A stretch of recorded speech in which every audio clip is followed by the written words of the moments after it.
Lectura del libro del Levítico 13, 1 a 2. 44 a 46. El Señor dijo a Moisés y a Aarón: cuando alguno tenga una inflamación, una erupción o una mancha en la piel, y se le produzca una llaga como de lepra, será llevado ante el sacerdote Aarón o ante uno de sus hijos sacerdotes. Se trata de un leproso, es impuro. El sacerdote lo declarará impuro de lepra en la cabeza. El enfermo de lepra andará con la ropa rasgada y la cabellera desgreñada, con la barba tapada y gritando impuro, impuro. Mientras le dure la afección, seguirá siendo impuro. Es impuro y vivirá solo y tendrá su morada fuera del campamento. Salmo. Sal 31, 1 a 2. 5, 11 Reverendo. Tú eres mi refugio, me rodeas de cantos de liberación. Dichoso el que está absuelto de su culpa, a quien le han sepultado su pecado. Dichoso el hombre a quien el Señor no le apunta el delito, y en cuyo espíritu no hay engaño. Había pecado, lo reconocí, no te encubrí mi delito, propuse, confesaré al Señor mi culpa, y tú perdonaste mi culpa y mi pecado. Alegraos, justos, y gozad con el Señor. Aclamadlo, los de corazón sincero. Segunda lectura. Lectura de la primera carta del apóstol San Pablo a los Corintios 10, 31 a 11, 1. Hermanos, ya comáis, ya bebáis o hagáis lo que hagáis, hacedlo todo para gloria de Dios. No deis motivo de escándalo ni a judíos, ni a griegos, ni a la iglesia de Dios, como yo, que procuro contentar en todo a todos, no buscando mi propia ventaja, sino la de la mayoría, para que se salven. Sed imitadores míos como yo lo soy de Cristo. Evangelio del día. Lectura del Santo Evangelio según San Marcos 1, 40 a 45. En aquel tiempo, se acercó a Jesús un leproso, suplicándole de rodillas: si quieres, puedes limpiarme. Compadecido, extendió la mano y lo tocó diciendo: quiero, queda limpio. La lepra se le quitó inmediatamente y quedó limpio. Él lo despidió, encargándole severamente: no se lo digas a nadie, pero para que conste, ve a presentarte al sacerdote y ofrece por tu purificación lo que mandó Moisés, para que le sirva de testimonio. Pero cuando se fue, empezó a pregonar bien alto y a divulgar el hecho, de modo que Jesús ya no podía entrar abiertamente en ningún pueblo. Se quedaba fuera, en lugares solitarios, y aún así acudían a él de todas partes. Comentario bíblico. Lectura. Lev 13,1-2.44-46.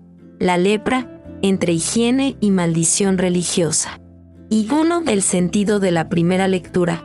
Lev 13, no puede ser otro que ponernos sobre la pista de una ley de pureza que pretendía mantener a los hombres que padecían la enfermedad de la lepra fuera del ámbito de lo sagrado y de la identidad más radical del pueblo de Dios, del pueblo de la alianza. No se puede considerar que todo lo que la Biblia llama lepra corresponda a la famosa y técnica anseniasis, el mal de Hansen. Es verdad que los israelitas debían ser santos como su Dios era santo, mandato que se refería a ser limpios física y moralmente, Lev 11:46 y 20:26. Las medidas higiénicas concernían a la convivencia social, DT 23:15 y Lev 19,11-18, la construcción de sus ciudades y campamentos, DT 23,9-14. Lev 11,1-33, basureros, dotación de agua, cuidado del cuerpo, así como de aspectos laborales y del descanso. DT 16,24.25 y otros. Se practicó el aislamiento de enfermos contagiosos. Lev 13, mediante la desinfección de ropa, objetos, instrumentos y casas por medio de la fumigación, el lavado o la ignición, Lev 20:26, Lev 14,32-47. Y 2. Sin embargo, la injusticia o lo inhumano de una ley como esta se explica, porque todo el mundo sabe que esta enfermedad siempre ha sido una enfermedad de marginación, o como hoy diríamos, tercermundista. Es verdad que siendo contagiosa podía afectar puntualmente a otras personas.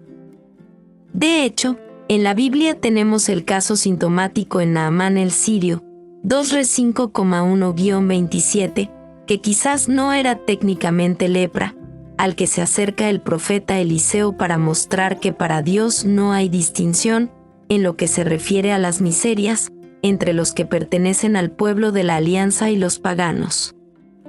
Es ahí donde debemos incidir a la hora de leer este relato de hoy que ha de ser clave para la interpretación del Evangelio. Y lectura. Y 0 Corintios 10:31-11:1 La fuerza de los débiles en la comunidad. 2.1 La comunidad de Corinto era una comunidad compleja, lo sabemos. Pablo tuvo que combatir en muchos frentes, ante muchas situaciones. Es el caso de los que eran fuertes, abiertos, capaces de compartir su fe y su vida con no cristianos sin darle mayor importancia. Los otros, los débiles, no lo entendían o no lo querían entender. El contexto de este texto en el que Pablo mismo se presenta como modelo de inculturación pastoral es muy sugerente. Está enmarcado en 1 Siobar 8:1-11:1 que ha dado pie a muchas opiniones, ya que trata de la postura que han de mantener los cristianos en una ciudad pagana como Corinto, con sus templos, sus dioses, sus sacrificios y otras cosas. ¿Cómo tienen que vivir los cristianos en esta situación, a lo Corinto o, por el contrario, con un puritanismo rayano en el fundamentalismo del gueto?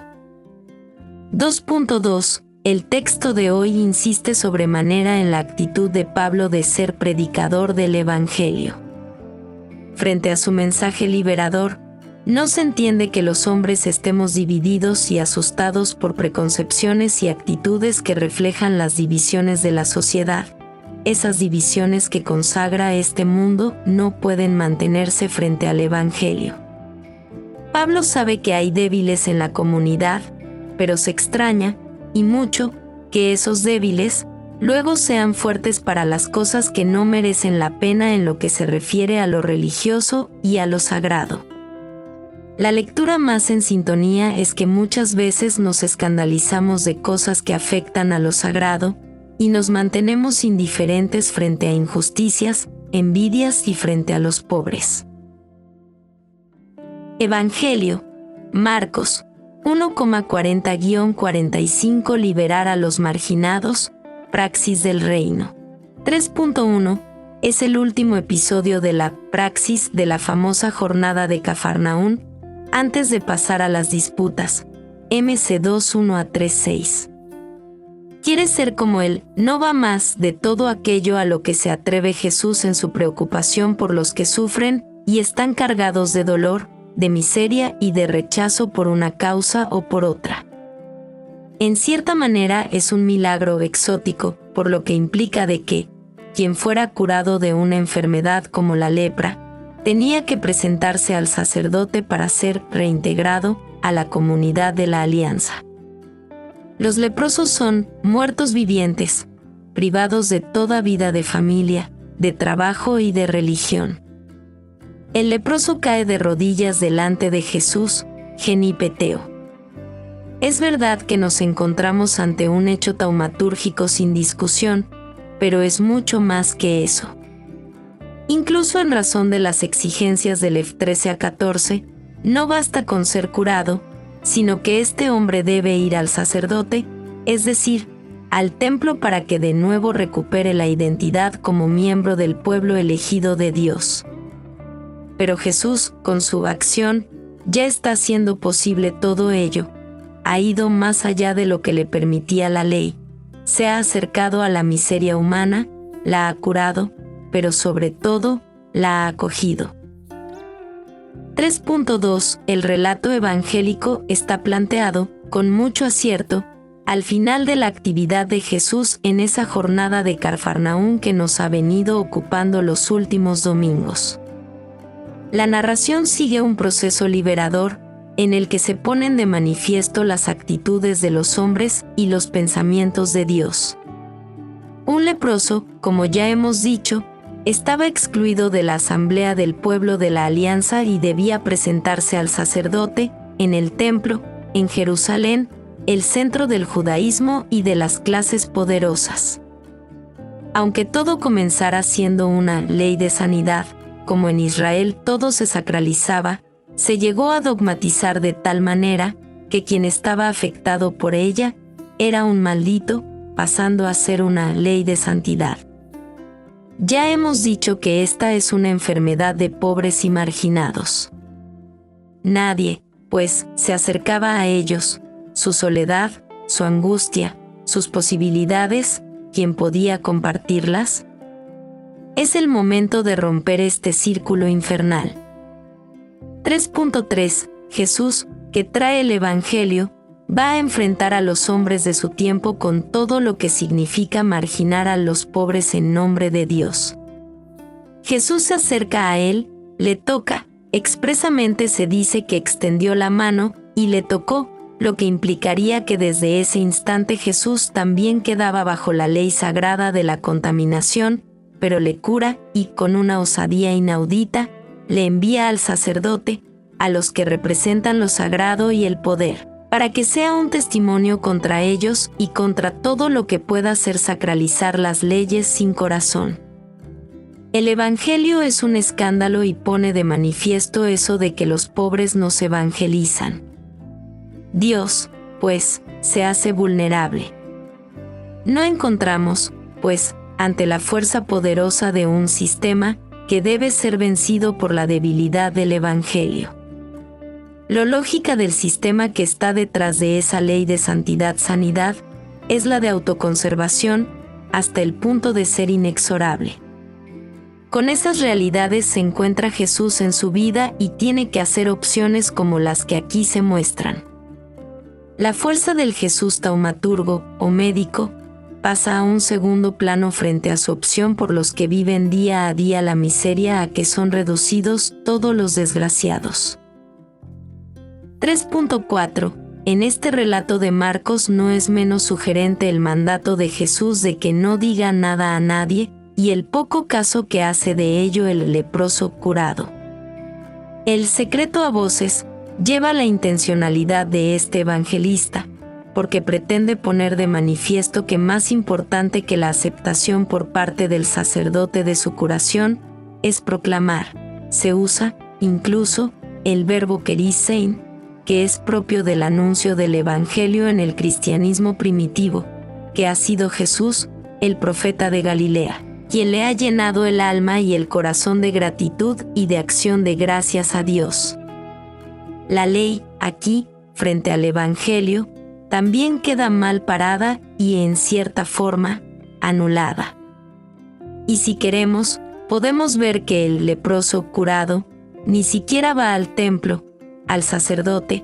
El texto, desde luego, no lo explicita y yo opino que intencionadamente no le hace falta, porque el Evangelio que Jesús trae en sus manos es más que esa religión que antes lo ha marginado hasta el extremo.